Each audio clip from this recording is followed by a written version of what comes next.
Le jugement juridictionnel définitif du procès pour viol contre Ousmane Sonko est attendu le 1er juin prochain. Le passage en revue du dossier Adji Sarr Ousmane Sonko avec ses enjeux 2 ans après par les citoyens dans cette édition.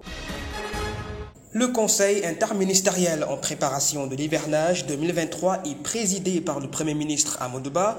Les opérations de lutte contre les inondations sont enclenchées avec tous les services déconcentrés du territoire. Le retour des députés à l'Assemblée nationale après 3 mois de vacances. L'ouverture de la session plénière concerne depuis ce matin aux questions d'actualité au gouvernement. Le groupe parlementaire Yewwi Askan Wi a fait près de 105 saisines. Enfin, dans l'actualité sportive de ce journal, l'AS Douanes en finale de la Basketball Africa League après sa victoire contre l'équipe angolaise Petro de Luanda. Cette qualification est la première car s'étant arrêté à la balle 2021 en quart de finale. C'était les grands titres de cette édition. Le développement, c'est dans un instant. Mesdames et messieurs, bonsoir et bienvenue. Nous en savons un peu plus sur ce procès pour viol contre Ousmane Sonko, le leader du PASTEF. Le procureur de la chambre criminelle de Dakar a requis une peine d'emprisonnement de 10 ans avec une requalification des faits pour corruption de la jeunesse qui équivaut à 5 ans de réclusion. Pour l'un ou l'autre, le verdict est attendu le 1er juin prochain. Ibrahim Monsali pour plus d'éclaircissements. C'est tard dans la nuit, à 3 heures, que le procureur de la République, Abdou Karim Diop, a fini son réquisitoire dans l'affaire du procès Ousmane Sonko, président du parti PASTEF, à l'ex-masseuse Adji Sarr.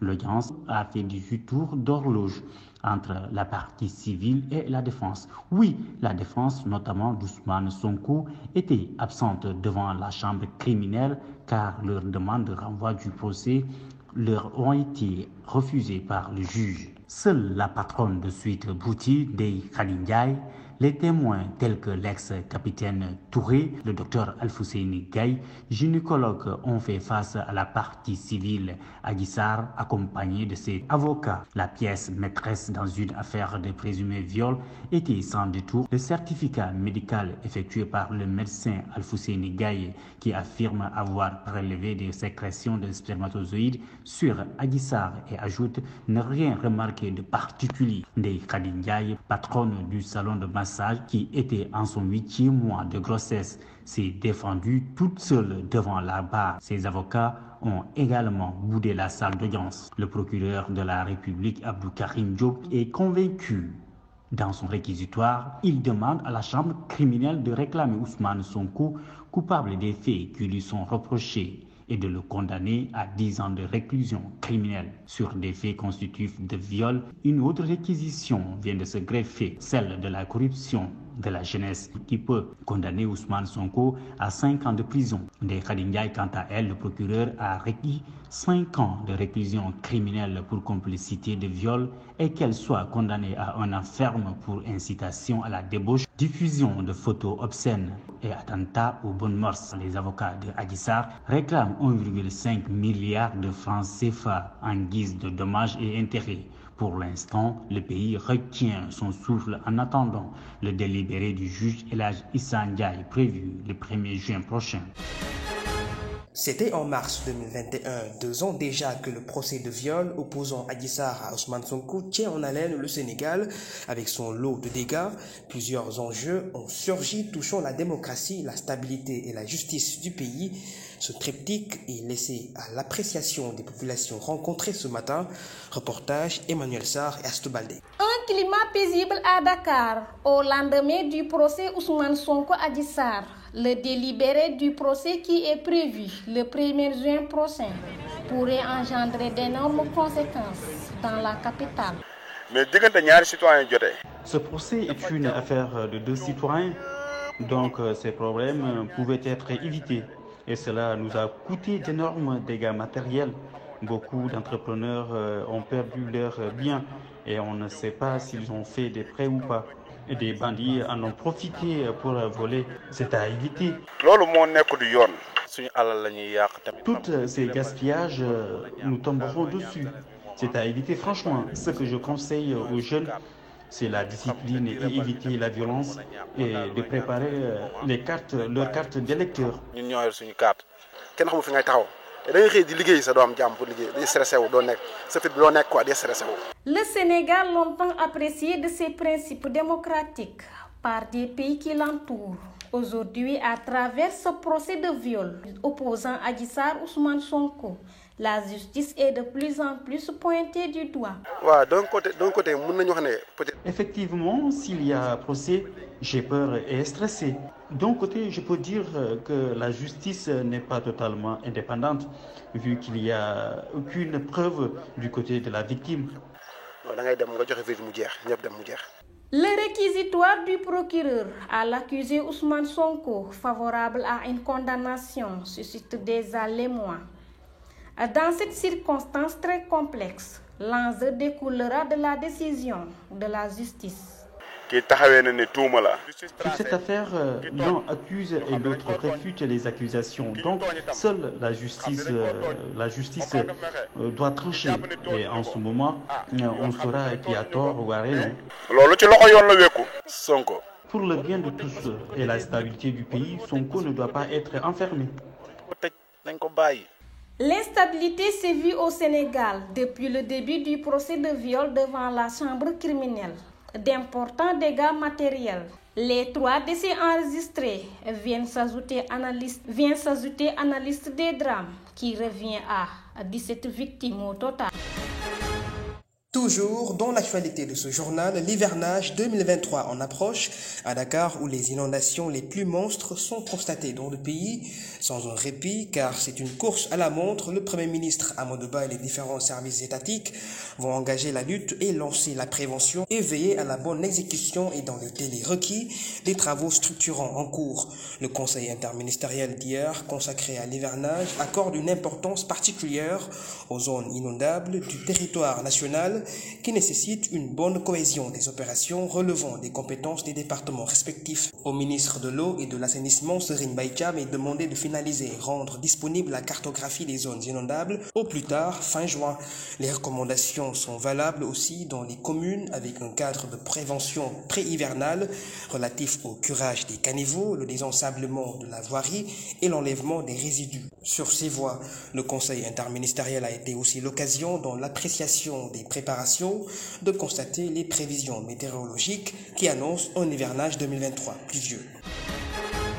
Je l'évoquais en début d'édition, les députés de l'Assemblée nationale ont fait leur grand retour après 3 mois de vacances, mais une séance plénière musclée les attendait ce jeudi matin, car il s'agissait de se pencher sur les questions d'actualité au gouvernement. Le groupe parlementaire de l'opposition lui a la plus grande portion déposée sur la table du bureau de l'Assemblée nationale, avec 62 questions écrites, 30 questions orales et 13 questions d'actualité. Sur cette liste s'ajoutent des résolutions pour des commissions d'enquête, des saisines pour la Haute Cour de justice.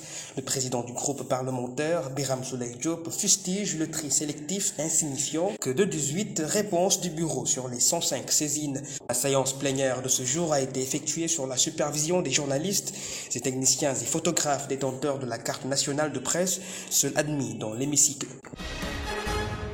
Les remplacements de feu Palassambe, maire de Fanamitié.e et de feu maître Ousmane Seye sont entachés de tensions au sein du conseil municipal de la mairie de Dakar qui a tenu une réunion le lundi passé. Eu égard à ce désagrément, la solution de la dissolution du bureau requise par le préfet de Dakar, Mortala Tine, n'est pas appréciée par tous, à l'occurrence le maire de la ville de Dakar, Barthélémy Dias. Sur la condition de constitution du bureau municipal tout en respectant la parité, ce dernier dit qu'il ne se plierait pas car ce principe n'est pas appliqué à l'Assemblée nationale où le président ainsi que son premier vice sont des hommes. Ce problème de parité au sein du bureau municipal a été soumis à la Cour d'appel de Dakar par le réseau de veille et d'alerte pour le respect effectif de la parité, le Conseil sénégalais des femmes.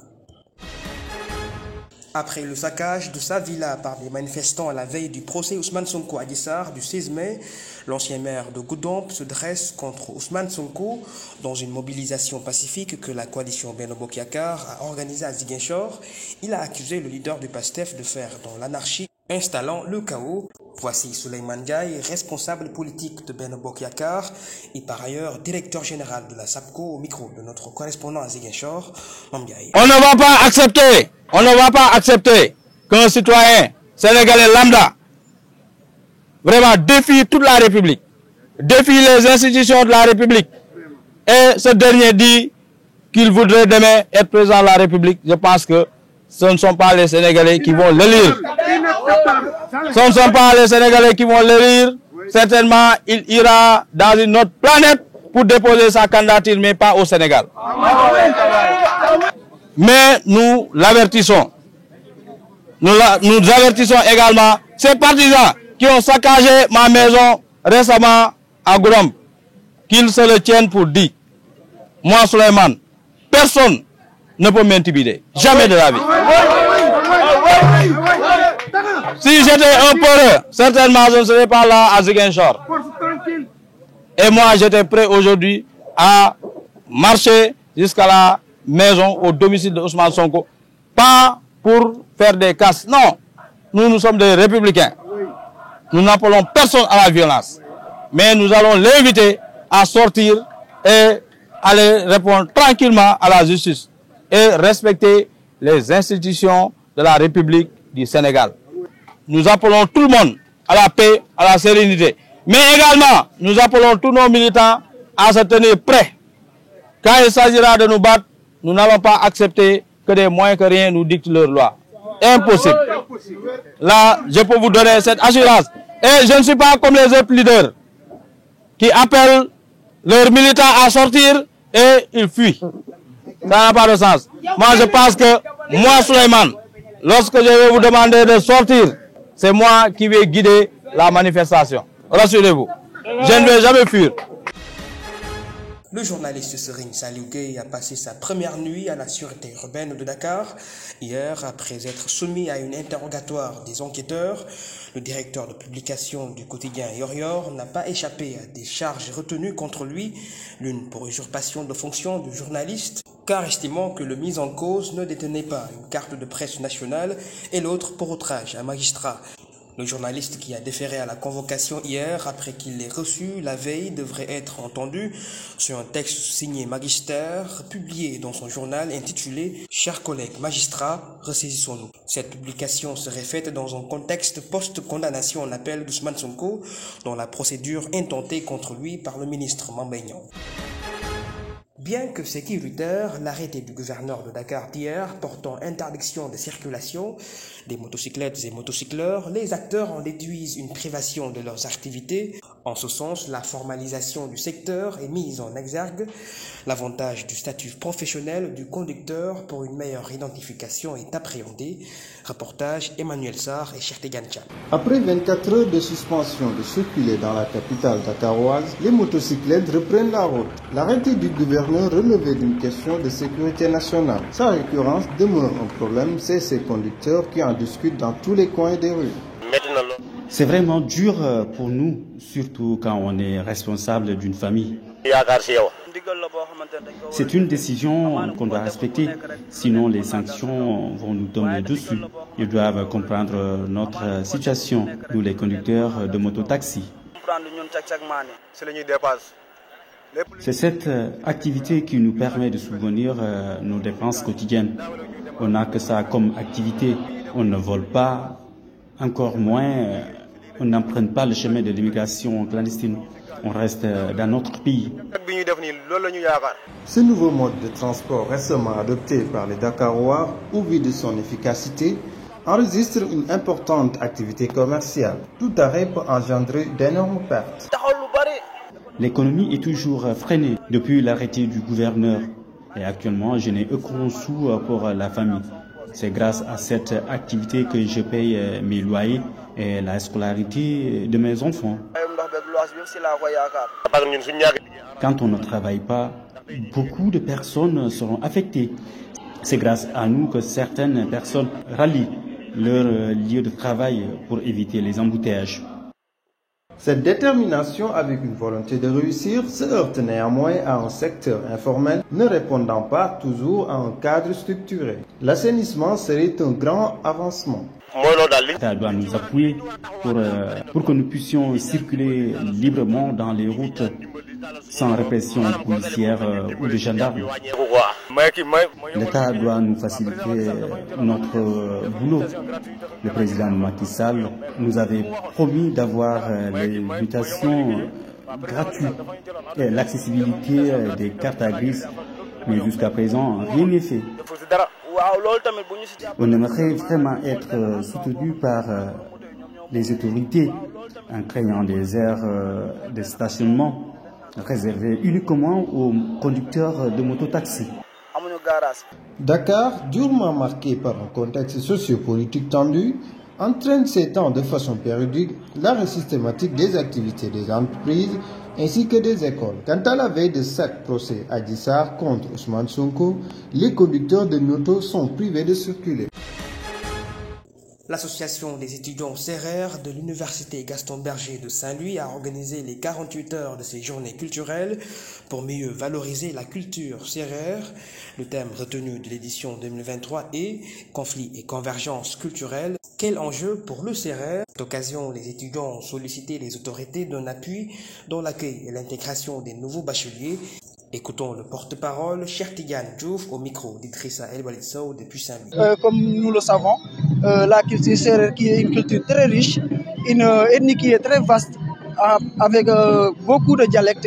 Et aujourd'hui, c'est l'occasion qui s'est présentée pour présenter tous ces dialectes culturels, tous ces dialectes de sérère au sein du campus social.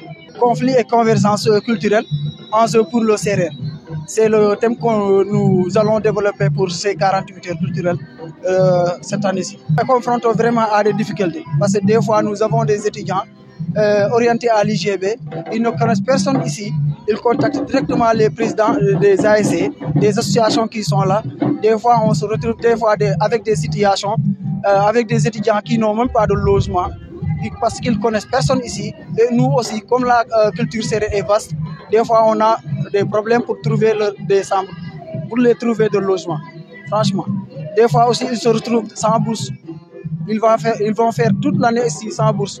Ça aussi, ce sont des situations qui sont vraiment difficiles pour les étudiants sérères. Oh, je peux dire que les étudiants sérères sont plus nombreux dans ce campus. Vraiment, on ne peut pas estimer le nombre d'étudiants sérères qui sont au sein de ce campus. Parce que lorsqu'on écrit ces textes-là, on écrit sur des thématiques. Et dans ces thématiques-là, on peut bien sensibiliser les jeunes contre l'immigration irrégulière tout en promouvant les niches et les opportunités d'emploi. D'abord que l'État met en place pour permettre aux jeunes d'avoir des créneaux, d'avoir des emplois, d'avoir de l'insertion, mais également à promouvoir les niches au niveau local. C'est-à-dire qu'on a des potentialités au niveau local que les gens peuvent exploiter. Ça, c'est un pan. L'autre pan, c'est de le dire également. De la même manière qu'ils se plaignent à Saraya, à Kédougou, à Dakar, de la même manière les jeunes d'Espagne, d'Italie se plaignent également. Le taux de pauvreté dans ces pays-là se trouve autour de 13% de chômage, je veux dire. Ici également, même si on est, c'est-à-dire que les niveaux ne sont pas les mêmes, mais ils ont également des problèmes et ils sont confrontés aux problèmes d'emploi au même titre que nous-mêmes. Ils ont des problèmes d'insertion, on a des problèmes d'insertion. Mais ils font tout pour trouver des solutions internes pour ne pas migrer de manière irrégulière. Nous, on a besoin de cette force vive de la nation. Comme je l'ai dit, la jeunesse, on en a besoin, l'État en a besoin pour construire ces pays-là, bâtir ces pays-là. Donc, il faut faire un choix. On n'est pas contre le fait que les gens voyagent, mais s'ils doivent le faire, comme le pacte mondial le dit, ils n'ont qu'à le faire dans les conditions les normales.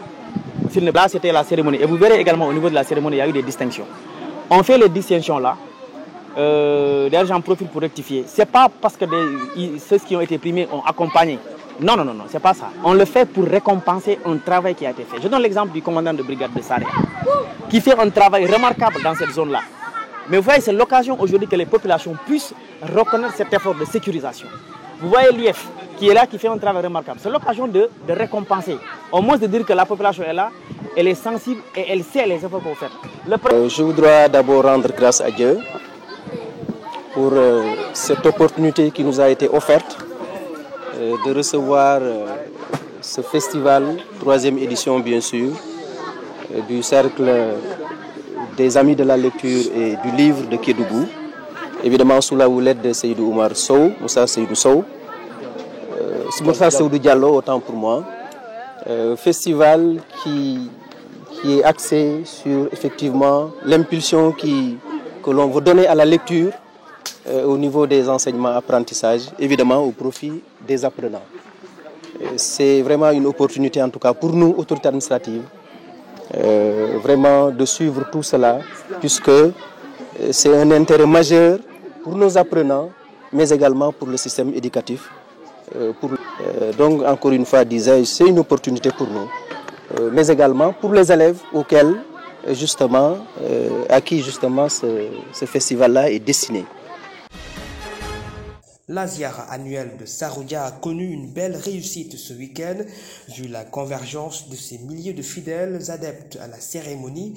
Toutefois, la tenue de la 72e édition n'était pas exhaustive en termes d'organisation.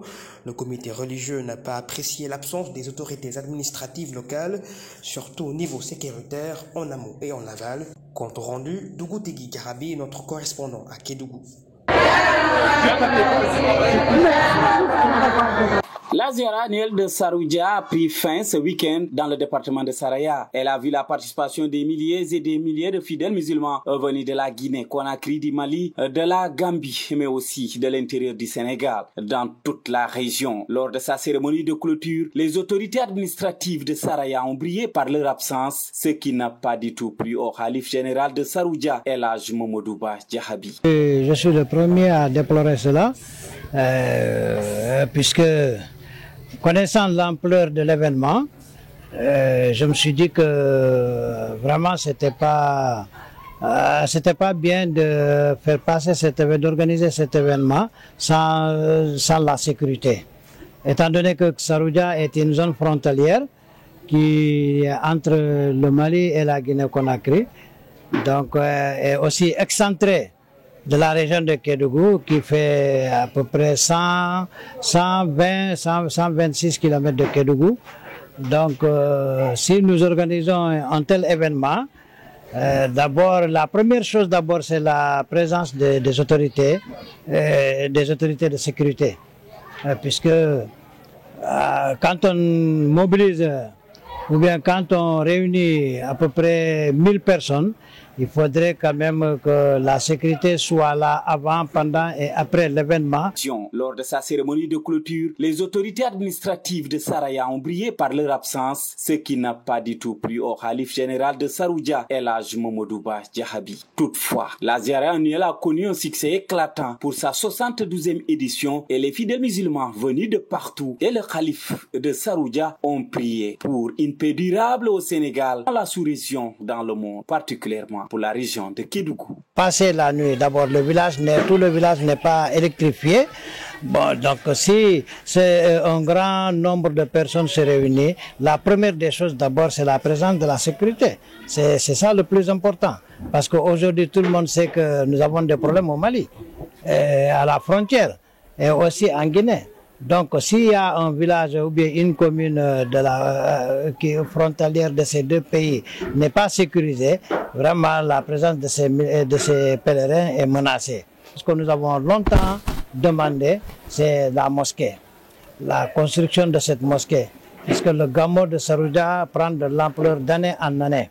Aujourd'hui, nous avons besoin de la construction de cette mosquée, puisque l'actuelle mosquée est très petite, ça n'arrive pas à contenir le nombre de pèlerins. Ça n'arrive pas à contenir. Et puis la page sport, l'AS Douane en finale de la 3e saison de la Basketball Africa League 2023. L'équipe angolaise Petro de Luanda n'est malheureusement pas arrivée au bout des douaniers pour réduire le score, car il a fallu de peu avec le résultat final 92-86. L'AS Douane affrontera le vainqueur de l'autre demi-finale entre l'équipe du stade malien et celle égyptienne d'Al Ahly, prévue ce mercredi. Et pour finir, le Sénégal des U17 a comptabilisé un nul, un but partout contre l'Israël en son deuxième match de la Coupe du Monde Argentine 2023. Le prochain adversaire des hommes de Malik Daf sera la Colombie le samedi prochain. Ils vont devoir chercher la qualification en 8e de finale. C'est la fin de cette édition, merci de l'avoir suivi. Je vous souhaite de passer une excellente soirée.